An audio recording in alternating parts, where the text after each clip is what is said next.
الشیطان الرجیم بسم اللہ الرحمن الرحیم للہ ملک السماوات والارض یخلق ما یشاء یہب لمن یشاء اناثا ویہب لمن یشاء الذکور او یزوجہم ذکرانا واناثا ویجعل من یشاء عقیما انہ علیم قدیر۔ آسمان اور زمین میں حکومت اللہ ہی کی ہے، پیدا کرتا ہے جو چاہتا ہے، عطا کرتا ہے جسے چاہتا ہے لڑکیاں اور دیتا ہے جسے چاہتا ہے لڑکے، یا لڑکے اور لڑکیاں دونوں دے دیتا ہے، یا تو بانجھ جسے چاہتا ہے بانجھ بنا دیتا ہے۔ بے شک وہ جاننے والا بھی ہے، قدرت رکھنے والا بھی ہے۔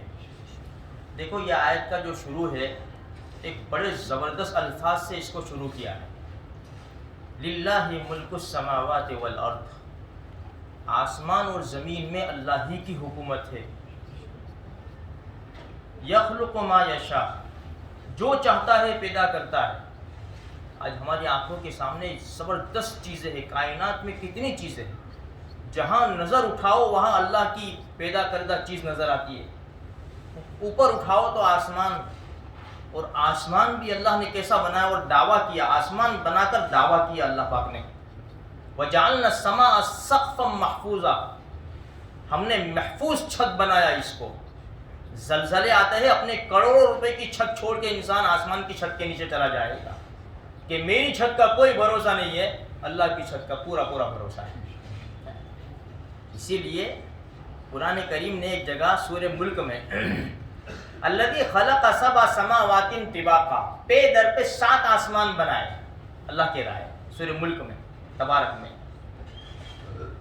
ما ترى فی خلق الرحمن من تفاوت، دیکھ نظر اٹھا کر دیکھ، رحمان کی بناوٹ میں کوئی نقصان نظر آتا ہے، کوئی پھٹن نظر آتی ہے؟ فرجع البصر، پھر دیکھ، ثم ارجع البصر کرتین، بار بار دیکھ۔ اللہ کا دعویٰ تو دیکھو، اللہ نے کیسی چیزیں بنائی۔ ہوا، آکسیجن تلاش کر رہے، آکسیجن برسوں سے پیدا ہوئے جب سے آکسیجن لے رہے، اللہ کا آکسیجن لے رہے۔ ابھی تھوڑا سا آکسیجن میں ہندوستان پورا ہلچل مچ گئی، پورا ہندوستان دہل گیا۔ اللہ آکسیجن دے رہا، جب سے دنیا بنائی جب سے آکسیجن دے رہا ہے۔ کبھی سوچا آکسیجن کتنا قیمتی ہے؟ بچپن سے استعمال کرتے رہے، جب آج تھوڑی سی سانس میں گڑبڑ ہونے لگی پھر پتا چلا کہ سعودی سے منگوانا پڑتا آکسیجن، تو وہاں سے منگوا کے بھی اس کا لیول پھر بدلا جاتا ہے۔ ہوتا ہے، چلتا ہے، دنیا ہے۔ اللہ کا آکسیجن، اب پتا چلا نا اللہ کی چیزیں کتنی قیمتی ہے۔ اتنی زبردست اور قیمتی چیزوں کو ہم استعمال کرتے ہیں، پھر بھی اللہ کی نافرمانی، میرے بھائیوں، یہ انصاف کی بات نہیں ہے۔ یہ آنکھیں دے دی، ہوا دے دی، سورج کو تڑپا دیا، چاند کو چمکا دیا، ہزاروں نہیں، لاکھوں نہیں، کروڑوں جانور انسان کے لیے روزانہ ذبح ہوتے، اپنی قربانیاں دیتے، کروڑوں جانور اپنی قربانیاں دے دیتے انسانوں کے لیے۔ انسان کیا استعمال نہیں کرتا؟ دیکھ لیا نا، آکسیجن تھوڑا سا کم ہو جاتا ہے کیسی حالت ہو جاتی ہے۔ اتنی سب نعمتیں استعمال کرنے کے بعد پھر اللہ بولا حی علی الصلاۃ، حی، او میرے بندے آ جا، او کامیاب کر دوں گا، لیکن اس کے قدم نہیں اٹھتے۔ اتنی سب نعمتیں استعمال کرتے ہوئے بھی اس کے قدم نہیں اٹھتے اور خدا کے دربار میں آ کے سر بسجود نہیں ہوتا۔ یہ بڑی بے انصافی کی بات ہے، اور ہماری اگر ہم ایسا کر رہے، خدا کی نعمتیں کھا کر خدا کی نافرمانی کر رہے، تو بڑی بدنصیبی کی بات ہے۔ ہم ظلم کر رہے اپنی جانوں کے اوپر۔ للہ ملک السماوات، اللہ نے سب بنایا۔ پورے قرآن کے اندر اللہ نے کیا کیا، کیسا بنایا، کیا بنایا، کیوں بنایا، سب بیان کیا ہے۔ الذی جعل لکم الارض فراشا، زمین کو بچھونا بنا دیا، والسماء بناء، آسمان کو چھت بنایا، وانزل من السماء ماء، آسمان سے پانی برسایا، فاخرج به من الثمرات رزقا لکم، پھل فروٹ اگائے تمہارے لیے، تمہاری روزی کے لیے. پھر قرآن کہتا ہے فَلَا تَجْعَلُوا لِلَّهِ أَنْدَادًا. اب تو اللہ کے ساتھ کسی کو پارٹنر نہ بناؤ، اب تو اللہ کا شریک نہ ٹھہراؤ، جانتے نہیں ہو تم. اللہ نے شکایتیں کی ہے قرآن میں ہماری. اس لیے یہ اللہ تبارک و تعالیٰ کی حکومت ہے. آج تھوڑا تھوڑا اختیار سب کو دے دیا ہے، لیکن باغ دوڑ اللہ کے ہاتھ میں ہے. پوری دنیا کو بند کرنا ہو تو وہ بند کر سکتا ہے، جو آج ہماری آنکھوں کے سامنے ہے. یخلق ما یشاء، پیدا کرتا ہے جو چاہتا ہے. یہاں لمن یشاء اناثا. اب یہاں پر مخلوق کی بات آ رہی ہے، مخلوق میں انسان کی، کہ جسے چاہتا ہے صرف لڑکیاں دیتا ہے، صرف لڑکیاں. جیسے لوط علیہ السلام لڑکیاں دی ان کو. وَيَهَبُ لِمَن يَشَاءُ الذُّكُورَ، اور جسے چاہتا ہے لڑکے ہی لڑکے دیتا ہے. جیسے ابراہیم علیہ نبینا علیہ الصلوۃ والتسلیم لڑکے دیے ان کو. اَوْ يُزَوِّجُهُمْ ذُكْرَانًا وَإِنَاثًا، جسے چاہتا ہے دونوں دے دیتا ہے، لڑکے بھی دیتا ہے لڑکیاں بھی دیتا ہے. جیسے اللہ کے محبوب رحمت للعالمین صلی اللہ علیہ وسلم کی ذات اقدس. وَيَجْعَلُ مَن يَشَاءُ عَقِيمًا، جسے چاہتا ہے کچھ نہیں دیتا، بانجھ بنا دیتا ہے. کیوں؟ انہ علیم قدیر، وہ جاننے والا بھی ہے، قدرت رکھنے والا بھی ہے. کس کو کیا دینا ہے وہ اللہ کے ہاتھ میں، ہمارے ہاتھ میں نہیں ہے. جو عورت بچہ جنتی ہے، پیدا کرتی، اس کے ہاتھ میں نہیں ہے کہ لڑکا ہو یا لڑکی ہو. یہ قدرت اللہ کی ہے، پیدا کرنے والی ذات اللہ کی ہے. وَهُوَ الْخَلَّاقُ الْعَلِيمُ، وہی پیدا کرتا ہے، اس کے علاوہ کسی کی دنیا کے اندر طاقت نہیں ہے کہ لڑکا پیدا کر کے بتاوے کہ لڑکی پیدا کر کے بتاوے. بنانے والا تو اللہ ہے، روح پھونکنے والا اللہ ہے، لڑکا بنانے والا بھی اللہ، لڑکی بنانے والا بھی اللہ. کسی کا کوئی اختیار نہیں ہے. اگر کوئی یہ دعویٰ کرے کہ میں لڑکا دے دوں گا وہ جھوٹا ہے. اسی لیے باپو لوگوں کے پاس جاتے ہیں نا، بہت ہوشیاری کرتے وہ، آپ لوگوں کو سمجھ میں نہیں آتا نا. اپنے تو ایک دھن میں سوار ہوتے، اے بابا میرے وہاں کیا ہوگا، کچھ اچھا بتاؤ. یا ایک پیپر میں لکھ دیا لڑکا نہ لڑکی، لڑکا نہ بیچ میں نہ لڑکی. اب لڑکا پیدا ہو تو کیا، میں نے کہا تھا نا دیکھو لڑکا ہوا نا، لڑکا نہ لڑکی. اور اگر لڑکی پیدا ہو تو میں نے تو پہلے کہہ دیا لڑکا نہ، اب نہ کو ادھر لگا دیا، لڑکا نہ لڑکی. میں تو پہلے کہہ دیا تھا نا، یہ چھٹک باری ہے. ہمارے استاد فرمایا کرتے تھے کہ بھائی دیکھو کوئی سوال کرے نا، تم کو جواب نہ آوے نا تو پوچھ لینے کا کسی استاد سے، یا تو کتاب میں دیکھ کر بتا دینا. لیکن کیا مفتی صاحب کو اتنا نہیں آتا؟ تو پھر مفتی صاحب کیا کرتے، جیسا ایسا ٹھوک دیتے. سمجھ میں آئی؟ بھائی کوئی مسئلہ پوچھنا ہے کہ مولوی صاحب وہ اصل میں چوہا گر گیا کنویں کے اندر، تو اب کیا کریں؟ مولوی صاحب نے تھوڑی دیر سر کھجالا، وہ گر کر مرا کہ مر کر گرا، کہ وہ تو نہیں خبر، جاؤ پوچھ کے آؤ. وہ پوچھنے کے بعد جلدی جلدی کتاب کھولی دیکھ لیا اور پھر مجھ سے آپ نے جواب بتا دیا. بات سمجھ میں آئی؟ تو خیر یہ اللہ کے ہاتھ میں ہے سب، کسی کا کوئی بس نہیں ہے. لیکن آج زمانے جاہلیت کی طرح ہمارا معاشرہ بھی جہالت میں پڑ چکا ہے. بہت سی فیملیاں ہیں، بہت سی فیملیاں کہ بہو اگر لڑکیاں جنتی ہے تو ساس اس سے بات نہیں کرتی. ارے اس کا شوہر اس ہسپتال میں نہیں جاتا. اگر پتہ چل جاوے نا کہ لڑکی پیدا ہوئی ہے تو ہاسپٹل نہیں جاتا اس کا شوہر.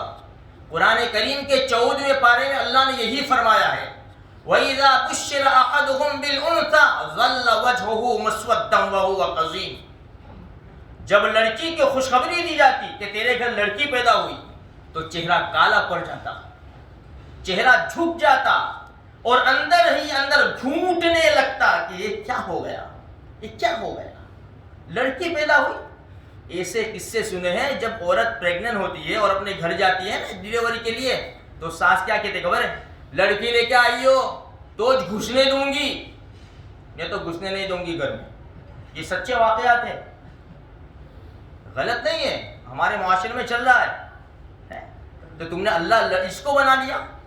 اسی لیے عورتیں بہت بہت ڈرتی ہے، جو یعنی نکلوا دیتے ہیں نا، اس کی ایک وجہ یہ بھی ہے، جو لڑکیاں ڈاکٹروں کو ابھی تو سب بورڈ لگا دیے، لیکن پیسے سے کیا نہیں ہوتا، پیسے سے سب کچھ ہوتا ہے، پیسہ پھینک تماشا دیکھ، تو پیسوں کے ذریعے پتہ چل جاتا ہے بھائی مشین کے ذریعے کہ کیا ہے اندر، تو پھر وہ لڑکی ہے تو نکلوا دیتے اس کو، جو قرآن کہہ رہا ہے ایک جگہ، تو یہ ہمارے اختیار میں نہیں ہے میرے بھائیوں۔ قرآن کے یہاں الفاظ دیکھو، یہاں کو لمن یشاء اناثا، تب پہلے لڑکی کا تذکرہ کیا ہے، ہمارے نبی کے وہاں 4 لڑکیاں اور 3 لڑکے، پہلے لڑکی کا تذکرہ کیا۔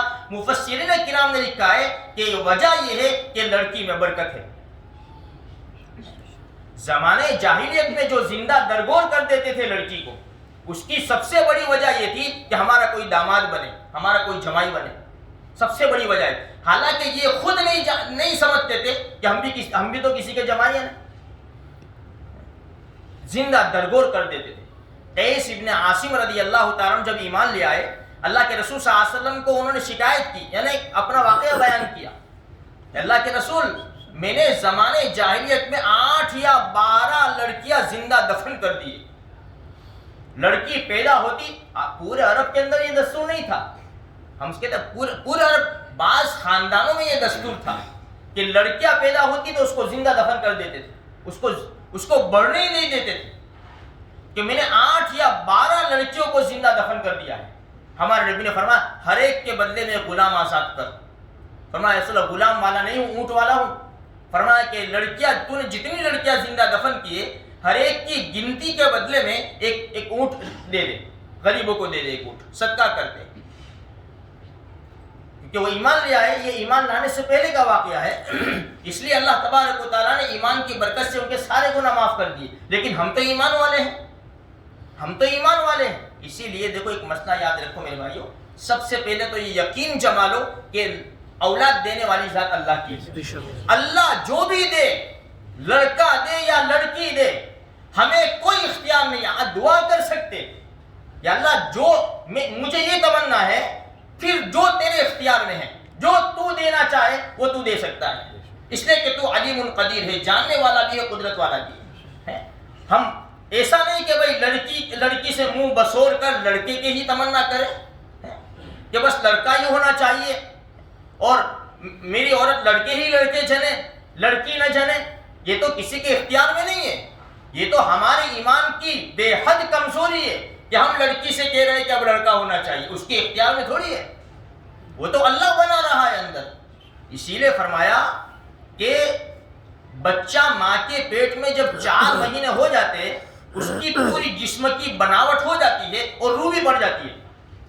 4 مہینے کے بعد حمل کو ساقط کرنا، پریگننسی کو گرا دینا حرام اور ناجائز ہے، اور ایسے ہی گناہ ہوگا جس سے قتل کا گناہ ہے۔ 4 مہینے سے پہلے بھی ناجائز ہے، لیکن اتنا سنگین گناہ نہیں ہے جتنا 4 مہینے پہلے کا ہے۔ دیکھو قرآن کریم نے ایک جگہ اس کا تذکرہ کیا ہے، 30ویں پارے میں سورہ تکویر میں۔ انداز کیسا اختیار کیا قرآن کریم نے اس بات کو بیان کرنے سے پہلے؟ اذا الشمس کورت، قیامت کا منظر ہی کھینچ دیا کہ جب سورج بے نور ہو جائے گا، روشنی کھینچ لی جائے گی سورج سے۔ وَإِذَا النُّجُومُ انْكَدَرَتْ، ستارے ٹوٹ کر گر پڑیں گے۔ وَإِذَا الْجِبَالُ سُيِّرَتْ، پہاڑ اپنی جگہ سے ہٹا کر چلائے جائیں گے۔ وَإِذَا الْعِشَارُ عُطِّلَتْ، 10 ماہ کی گابھن اونٹنیوں کو چھوڑ دیا جائے گا۔ وَإِذَا الْوُحُوشُ حُشِرَتْ، اور وحشی جانور جمع کر دیے جائیں گے۔ وَإِذَا الْبِحَارُ سُجِّرَتْ، یہ دریاؤں کے اندر اور سمندر بھڑکا دیے جائیں گے۔ وَإِذَا النُّفُوسُ زُوِّجَتْ، الگ الگ لوگوں کو جمع کر دیا جائے گا۔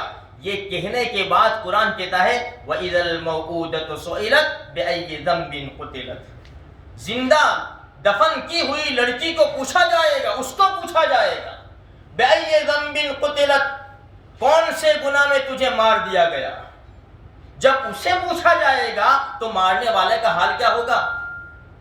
صحابہ نے تو زمانے جاہلیت میں کام کیا، جب اسلام لے آئے، کلمہ پڑھ لیا لا الہ الا اللہ محمد رسول اللہ صلی اللہ علیہ وسلم، اس کے بعد یہ کام نہیں کیا۔ ہم تو کلمہ پڑھنے کے بعد یہ کام کر رہے۔ اندازہ لگاؤ چھوٹا سا بچہ تمہارے ہاتھ میں ہو، چھوٹا سا بچہ، اس کو جب بلڈ ٹیسٹ کرنے کے لیے لے جاتے ہیں نا، بلڈ ٹیسٹ کرنے کے لیے، تو ماں یوں منہ پھیر لیتی ہے، ایک چھوٹی سی سوئی لگا کر اس کا چھوٹا سا بلڈ نکالنا ہے، تھوڑا سا، تاکہ ملیریا وغیرہ ٹیسٹ ہو جائے. ماں یوں سر پھیر لیتی ہے، میں نہیں دیکھ سکتی میرے بچے کو تھوڑی سی سوئی چبھ جائے، مجھے برداشت نہیں ہے. وہی ماں 5 مہینے کا بچہ لے کر ہاسپٹل میں جا کر سو جاتی ہے. ڈاکٹر وہ بھی ظالم، کرنے والے بھی ظالم، کروانے والے بھی ظالم. حدیث میں آتا ہے دونوں جہنمی ہیں، دونوں. اگر گھر میں یہ مشورہ ہوا تو یہ سب کے سب آ گئے، شوہر بھی آ گیا، ساس بھی آ گئے، جتنے لوگ مشورے میں تھے بچے کو نکلوانے کے لیے 4 مہینے روح پڑنے کے بعد، یہ سب ظالم. اور ہمارے نبی نے فرمایا یہ سب نکلوانے والے اور وہ ڈاکٹر نکالنے والے، فرمایا سب جہنمی ہیں. اللہ ہماری حفاظت فرماوے، ہم کو صحیح سمجھ عطا فرماوے. بھائی روزی کی ذمہ داری تو اللہ نے لی ہے. ماں کے پیٹ میں جب روح پڑتی ہے 4 چیزیں لکھ دی جاتی ہے، اس میں سے ایک چیز یہ ہے کہ اس کو روزی کتنی دی جائے گی، ہم تھوڑی کھلائیں گے. اسی لیے ایک بزرگ کے سامنے کسی نے شکایت کی کہ حضرت میرے بچے بہت ہیں اور رزق کی تنگی ہے.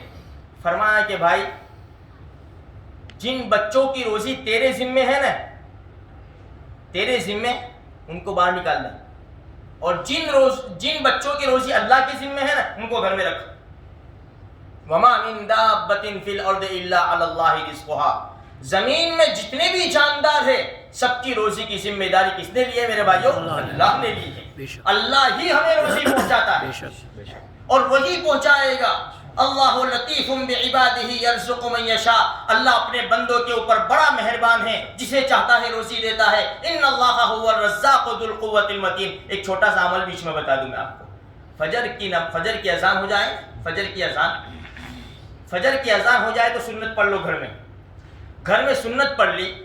گھر کے 4 کونوں میں کوئی بھی ایک روم لے لو، کوئی بھی ایک روم، 4 کونوں میں، پہلے داہنی سائڈ 10 مرتبہ ہر کونے میں یا رزاق یا رزاق یا رزاق، ہر کونے میں 10 مرتبہ پڑھو. انشاءاللہ اس سے بہت بڑا فائدہ ہوگا اور روزی ہمیں ملے گی.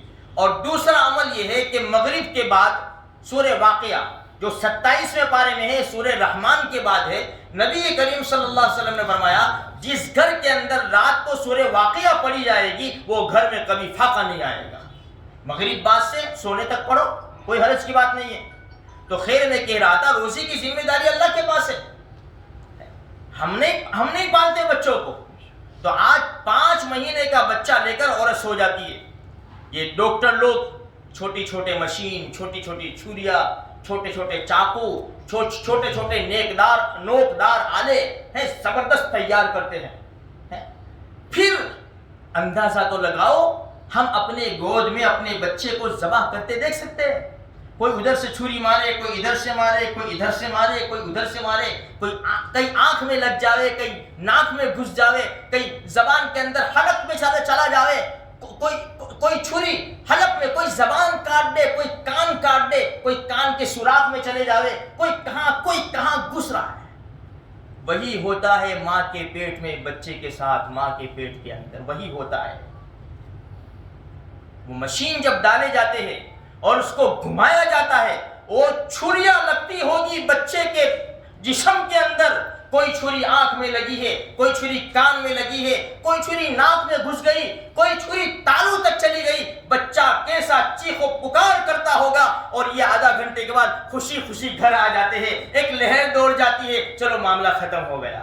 معاملہ ختم نہیں ہوا، تم ظالم بن کر آئے ہو اور کل قیامت کے میدان میں یہ پوچھا جائے گا وَإِذَا الْمَوْءُودَةُ سُئِلَتْ بِأَيِّ ذَنبٍ قُتِلَتْ. بتاؤ تو صحیح 5 مہینے کی بچی کو کہا جائے گا تیری ماں نے، تیرے باپ نے تجھے کیوں قتل کر دیا تھا. ہمارے معاشرے میں یہ چل رہا ہے. تاریخ نے ایک واقعہ لکھا ہے.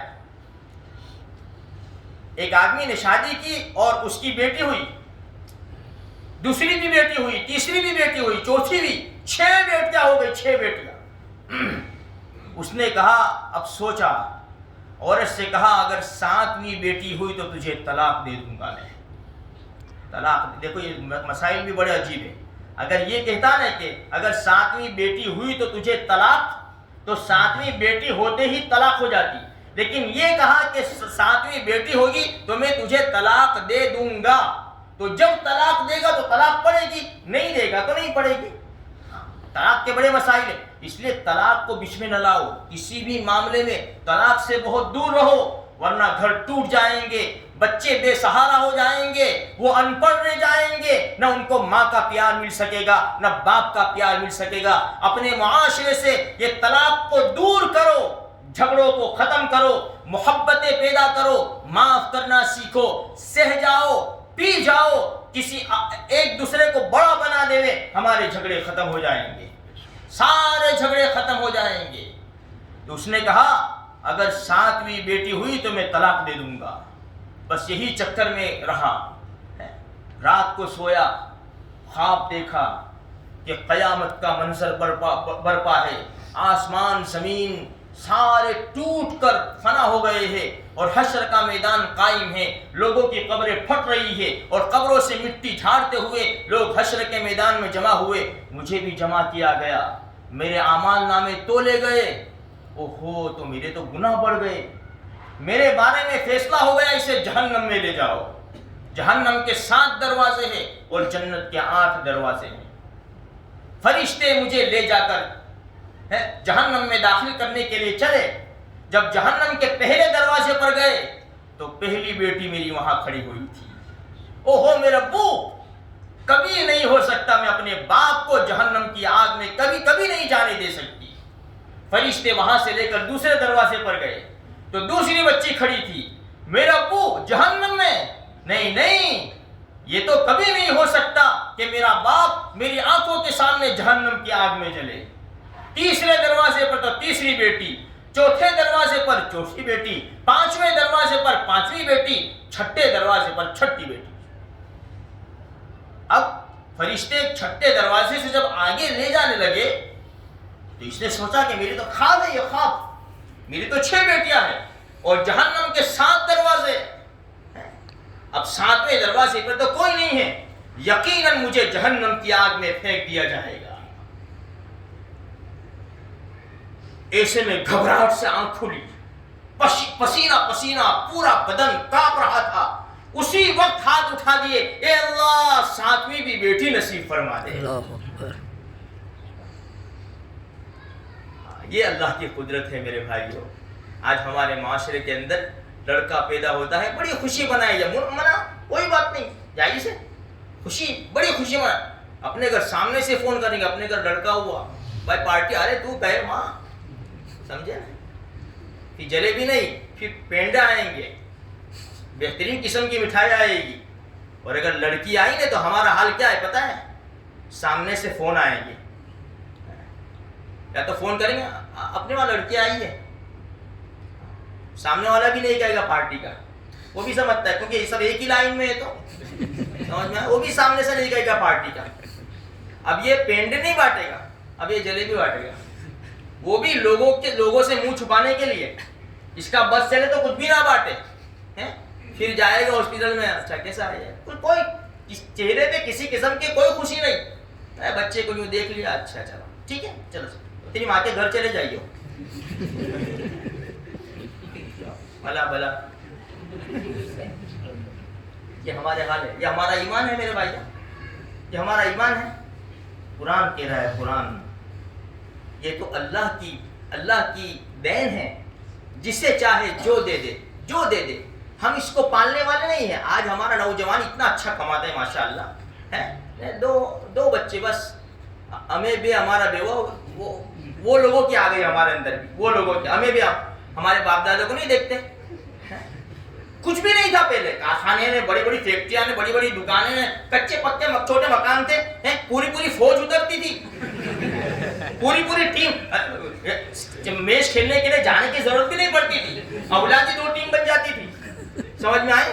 ہاں الحمدللہ آج ہے نا ہم لوگ، ہمارے باپ دادا ماشاءاللہ پھر بھی فٹ، الحمدللہ فٹ برابر. آج ہمارا ایمان کتنا کمزور دھندلا ہو گیا ہے. ہم بھی غیروں کی طرح، ہمیں بھی ہمارا گئے، ہم بھی غیروں کی لائن میں آ گئے میرے بھائیوں. اللہ کے رسول، ایک حدیث سناؤں، نکاح کے وقت یہ حدیث پڑھی جاتی ہے، نبی کریم صلی اللہ علیہ وسلم نے فرمایا تزوج الودود الولود، برابر دھیان سے سننا یہ حدیث، تزوج الودود الولود فإنی مکاثر بکم الامم یوم القیامہ، او کما قال نبی صلی اللہ علیہ وسلم، زیادہ محبت کرنے والی، اجازت نہیں دیتا یہ حدیث سنانے کی، ایسا لگتا ہے زیادہ محبت کرنے والی اور زیادہ بچے جننے والی عورتوں سے نکاح کرو، میں قیامت کے میدان میں دوسری امتوں کے اوپر فخر کروں گا کہ میری امت کتنی زیادہ ہے۔ اب یہ نوجوان کہیں گے مولوی صاحب کی ٹھکانے دے کہ نہیں، یہ زیادہ بچے جننے والی اور زیادہ محبت کرنے والی، یہ تو کیسے پتا چلے گا؟ اب شادی کریں گے تو پتا چلے گا نا کہ کتنی محبت کرتی ہے نا، کتنے بچے جنے گی۔ اللہ کے رسول کی جو حدیث ہے نا، اس کا منشا یہ ہے کہ خاندان دیکھو۔ الحمدللہ ہمارے وہاں بھی خاندان دیکھا جاتا ہے نا، لڑکی جب پسند کی جاتی ہے، لڑکا پسند کیا جاتا ہے تو خاندان دیکھا جاتا ہے۔ بھائی خاندان میں جو عورتیں ہیں، لڑکیاں ہیں، کیسی رہتی ہے، ان کے خاندان کی لڑکیاں کیسے رہتی ہیں، محبت کے ساتھ رہتی ہے، اولادیں ان کی کیسی ہے، نیک ہے، یہ سب دیکھا جاتا ہے میرے بھائیوں۔ ہمارے نبی کی زبان مبارک سے جو الفاظ نکلے نا، بڑے زبردست ہے، ایک ایک لفظ اتنا قیمتی ہے، یہ تو ہمیں قدر نہیں ہے۔ اس لیے میرے بھائیوں، جو بیچارے کیا کہتے ہیں ان کو، شادی نہیں ہوئی ان کی اور جوڑے طلب کر رہے، اللہ ان کو بہترین جوڑے نصیب فرما دے اور نیک اولاد نصیب فرما دے۔ دیکھو دیکھا نا آپ نے دیکھ لیا نا، میں نے کہا کہ اللہ ان کو بہترین جوڑے نصیب فرما، کہا آمین، کتنی سب نے ان کو نیک اولاد نصیب کرے، کہا آمین۔ اب خود تو پیدا ہو گئے، اب پیدا کرنا نہیں چاہتے، بات سمجھ میں آئی نا؟ ایسا نہ کرو یار، انصاف کی بات کرو، انصاف کی۔ اللہ کے رسول صلی اللہ علیہ وسلم کل قیامت کے میدان میں فخر کریں گے۔ اللہ تبارک و تعالی ہمیں ہمارے ایمان کو مضبوط بنا دے، قرآن و حدیث کے اوپر ہمیں عمل کرنے کی توفیق عطا فرمائے، اللہ کی تقسیم کے اوپر ہم راضی ہو جائے۔ اے اللہ تیری تقسیم کے اوپر ہم راضی ہو جائے، تو ہمیں جو دے، جس حال میں رکھے، ہم راضی ہے رب، ہم راضی ہے، ہم تیرے رب ہونے پر راضی ہے، نبی کے رسول ہونے پر راضی ہے۔ یا اللہ اس مبارک مہینے میں ہمارے ساری زندگی کے سارے گناہوں کو معاف فرما دے۔ بہت کوتاہیاں ہوئی ہے رب، بہت کوتاہیاں ہوئی ہے، ہمیں تو پتہ ہی نہیں قرآن کیا کہہ رہا ہے، حدیث کیا کہہ رہی ہے، ہم تو جانوروں کی طرح بے علم زندگی گزارتے رہے۔ رب ہمیں تو پتہ بھی نہیں کہ کون سا گناہ کیسا ہے، ہمیں معاف فرما دے اللہ، ہمیں معاف فرما دے، وبا کو ختم فرما دے، امن و امان قائم فرما، مساجد آباد فرما، ساری جائز مرادوں کو پوری فرما، اولاد کو نیک بنا، آنکھوں کی ٹھنڈک بنا۔ اللہ جس کے جوڑے نہیں ہیں بہترین جوڑے نصیب فرما، جو اولاد کے خواہش مند ہیں ان کو نیک اور صالح اولاد نصیب فرما۔ جزا اللہ عنا محمد اللہ علیہ وسلم، آمین۔